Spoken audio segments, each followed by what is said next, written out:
Hello everyone, welcome to the class. In this video, we'll start up with the next component of the cell, that is the cell wall. Please go back to the previous video. If you haven't watched the cell membrane or the plasma membrane, watch the plasma membrane and then come back to the cell wall. Cell wall. We already know that. We have seen it in the differences between the eukaryote in the plant cells and the animal cells, that cell wall is present only in the plant cells and it is absent in the animal cells. So to start with a few important points about the cell wall. Cell wall, it is present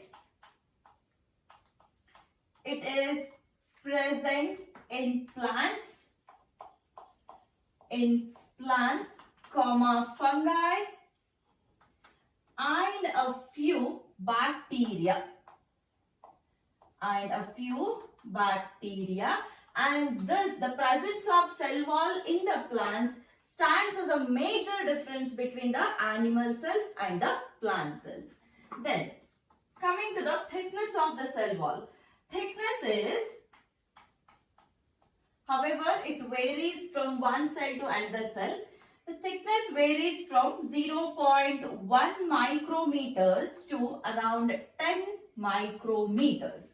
So, it again I am repeating, it varies from one cell to another cell. Then, composition of the cell wall. We already have seen that cell wall is present in plants, fungi and a few bacteria.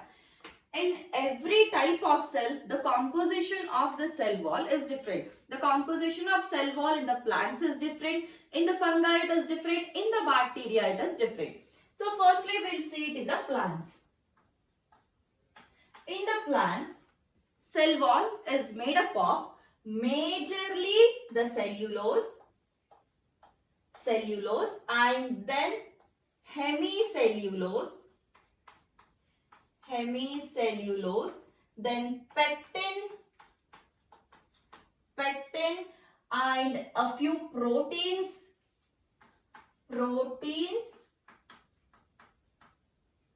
and lignin. These are the components, or this is the composition of the cell wall present in the plants. However, if a question is been asked, or usually how exactly a question is asked is, it is being asked in the match the following. So plants, we usually consider cellulose, the cellulose as a major component of the cell wall. So very often in the match the following, how they give is plants, it will be the cellulose. So the major component is cellulose. Along with the cellulose, the hemicellulose, pectin, a few proteins and also the lignin is present in the cell wall of the plants.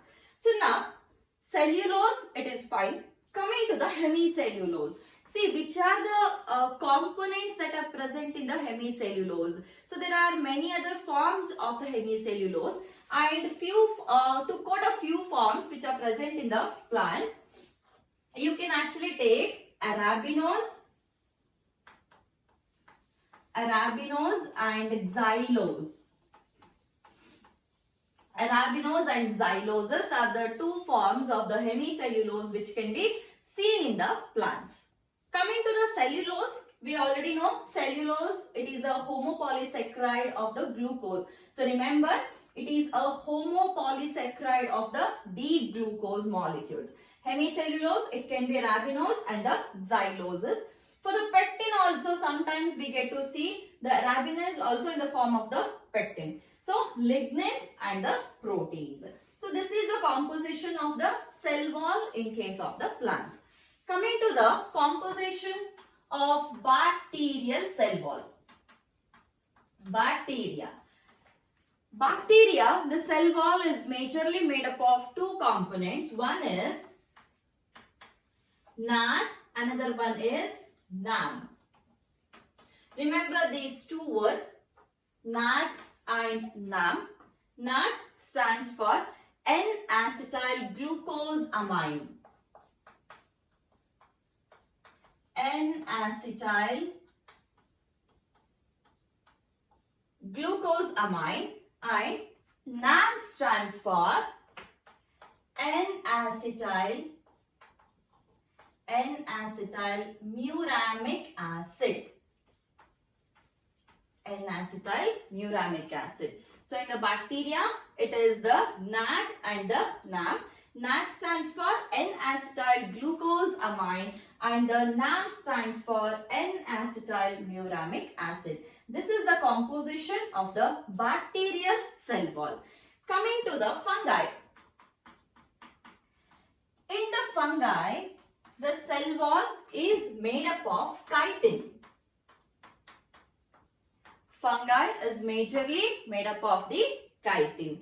So remember, in the plants it is cellulose, hemicellulose, pectin, proteins and lignins. Bacteria, it is the NAD and the NAM, that is N-acetylglucosamine, N-acetylmuramic acid. Fungi, it is the chitin. And many a times they have also asked algae. Again, algae, it is made up of cellulose and hemicellulose. Cellulose and hemicellulose. So this is about the composition of the cell wall. However, to see the structure of the cell wall or to learn the neat diagrammatical representation of the cell wall, we shall take up the plant cell as an example now. There are 4 layers in the cell wall of a plant. We have taken the example of a plant cell wall and there are 4 layers. The 4 layers are, the first one, let me write it here. The first one is middle lamella.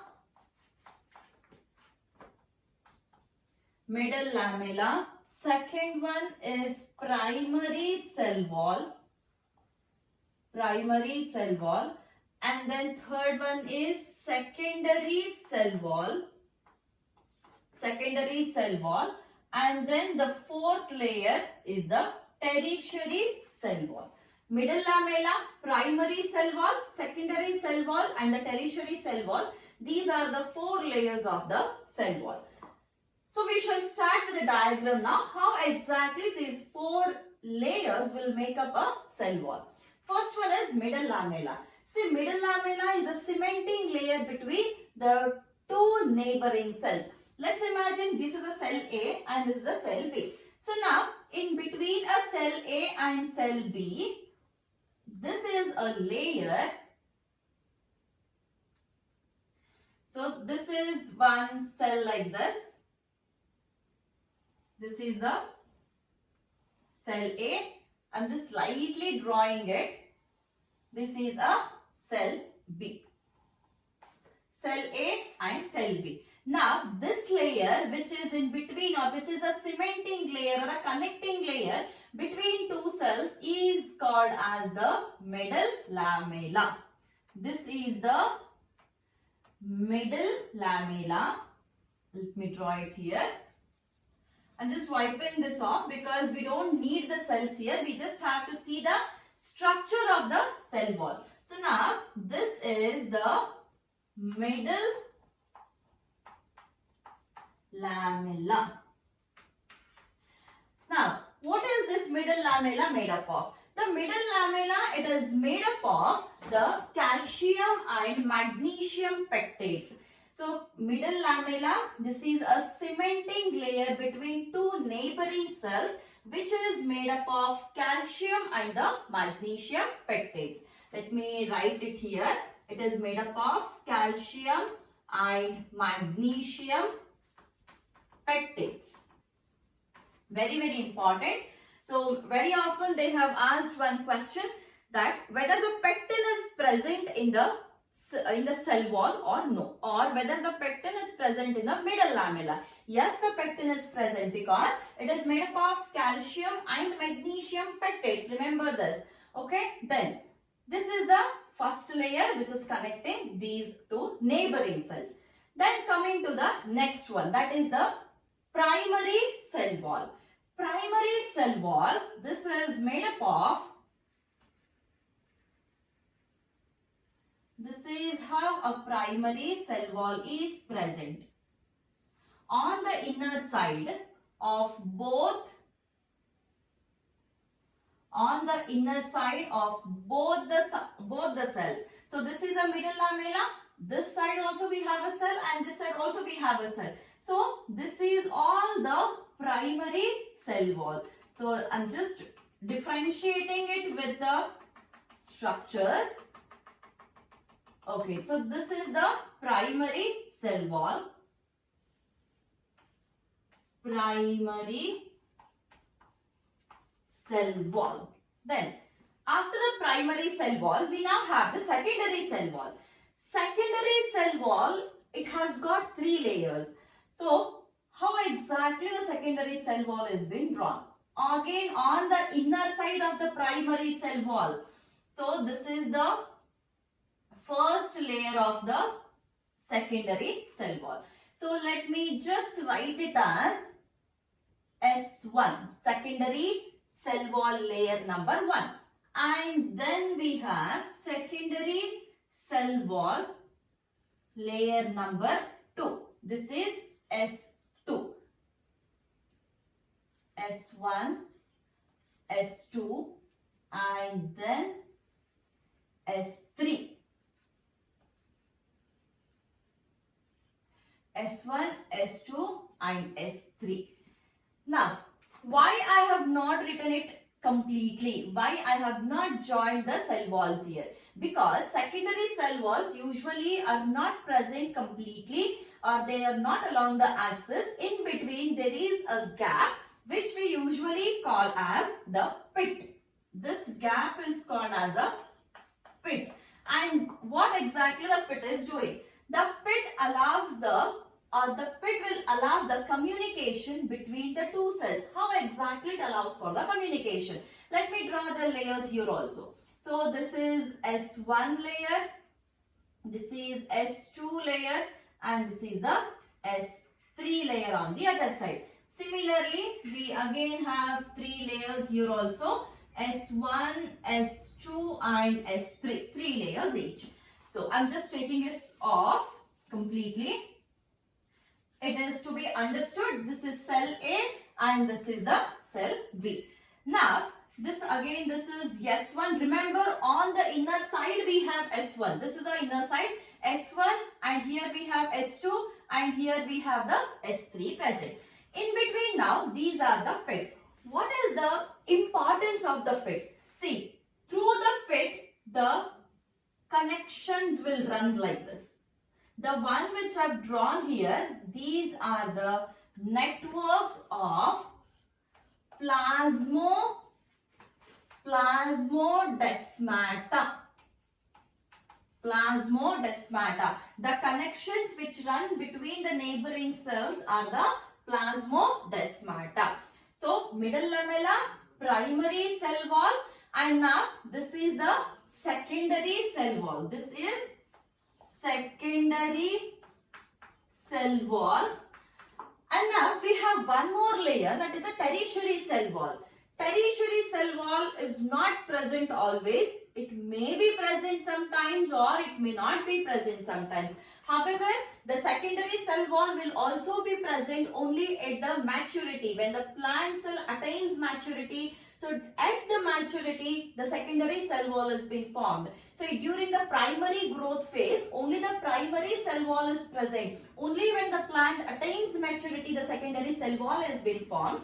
And similarly, when exactly, only in a few conditions. For example, we have the tracheids, isn't it? In the tracheids of the angiosperms, trachea of an angiosperm is also a type of a cell.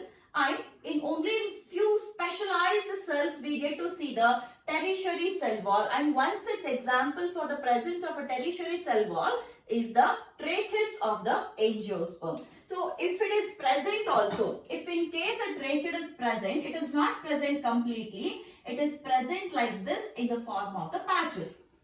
These are the tertiary cell walls present like this. They are not present continuously. So this is the tertiary cell wall. So middle lamella, which is a cementing layer, and then the primary cell wall, and these 3 layers together will make up a secondary cell wall, and then the tertiary cell wall. and then in between there is a gap which has been called as a pit, and this pit is a junction, or it is a small gap between the secondary cell wall which will facilitate the communication between the cells. The network of the cytoplasmic fibers will run through the pit, and that is called as a plasmodesmata.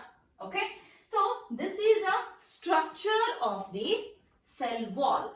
Now we'll have to see what is the composition, what exactly is present in the primary cell wall, secondary cell wall and the tertiary cell wall. We know the composition of the middle lamella is calcium and magnesium pectide, isn't it?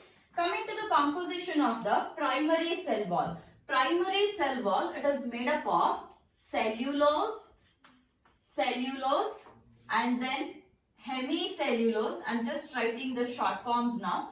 Cellulose, this is hemicellulose, and then the pectin, okay, cellulose, hemicellulose, and then the pectin, and sometimes you also get to see the lignin present.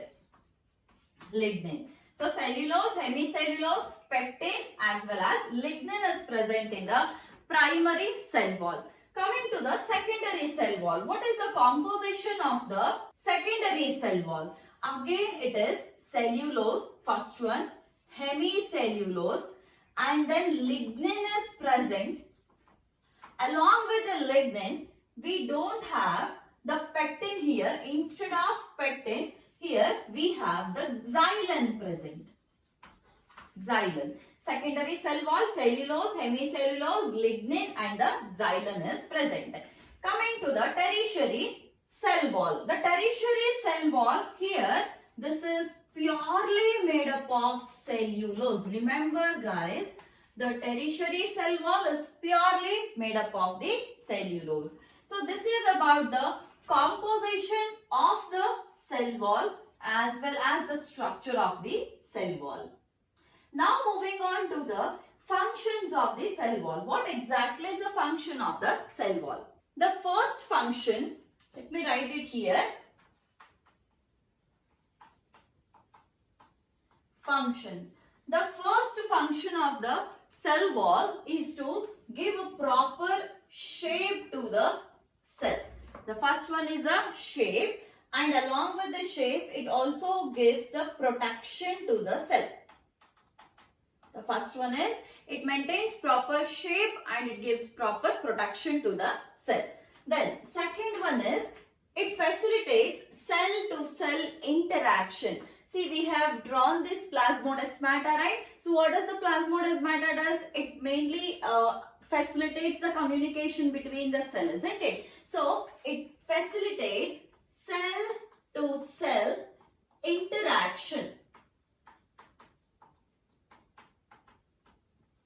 And also it provides the protection, or it acts as a barrier. Let me write it. It acts as a barrier for the unwanted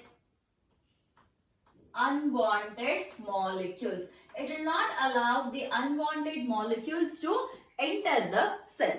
These are the three major functions of the cell wall. So we have seen a small introduction to the cell wall, and then the structure, composition as well as the functions of the cell wall. So this is all about the cell wall, and in the next video we'll take up the next part of the cell, that is the endomembrane system. Guys, again I'm repeating, this is one of the important chapters. From each and every part you can expect a few questions. So be careful while studying this particular chapter, one of the biggest chapters and high weighted chapter in your class 11 biology. So be careful with the chapter, guys. Okay, so I'll see you guys in the next class with the next topic, that is the endomembrane system. Thank you.